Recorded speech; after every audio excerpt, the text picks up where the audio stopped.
दरम्यान शिवसेनेचे आमदार संजय राठोड मुख्यमंत्री देवेंद्र फडणवीस यांना भेटण्यासाठी पोहोचलेत। माजी मंत्री राधाकृष्ण विखे पाटील देखील सागर बंगल्यावरती दाखल झाले। आमदार प्रकाश सोळंकी हे देखील सागर बंगल्यावर पोहोचलेत, तर आमदार राहुल अवाडे सागर बंगल्यावरती दाखल झाल्याचं कळत आहे।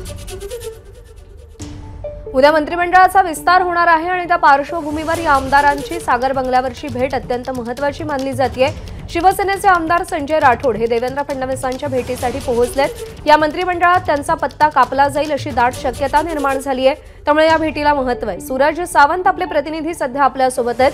सूरज, मंत्रिपद मिळवण्यासाठी किंवा मंत्रिपद वाचवण्यासाठी सध्या सागर बंगल्यावरती आमदारांची धावाधाव दिसतेय, कोण कोण पोहोचले?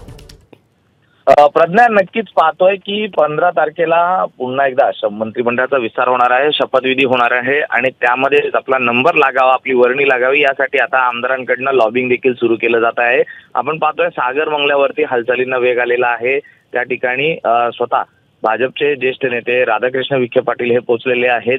त्यांच्यावर देखील असाच ठपका आहे की कुठेतरी पक्षासाठी अपेक्षित असं काम त्यांच्याकडनं होतं, मात्र ते झालेलं नाहीये आणि त्या संदर्भात ही भेट होते की काय अशी देखील चर्चा आहे। दुसरीकडे शिवसेनेचे माजी मंत्री संजय राठोड हे देखील त्या ठिकाणी पोहोचलेले आहेत।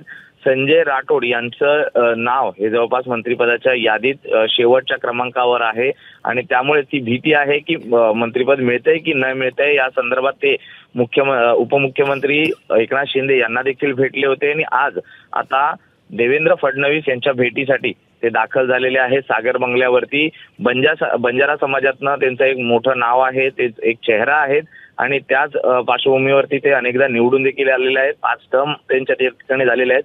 पोहरादेवी यात्रेसंदर्भात देखील स्वतः पंतप्रधान नरेंद्र मोदी हे त्या ठिकाणी गेले होते, त्यामुळे कुठेतरी त्यांच्या नावाचा उल्लेख व्हावा किंवा मंत्रिमंडळात त्यांचं स्थान राहावं या अनुषंगाने आता ते देखील सागर बंगल्यावरती दाखल झालेले आहे। देवेंद्र फडणवीसांची भेट घेऊन आपल्या गळ्यात मंत्रिपदाची माळ कशी पडते यासाठी प्रयत्न करताना पाहायला मिळते।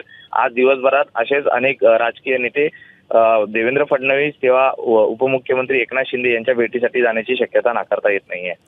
सूरज, धन्यवाद दिलेल्या माहितीसाठी। एबीपी माझा, उघडा डोळे बघा नीट।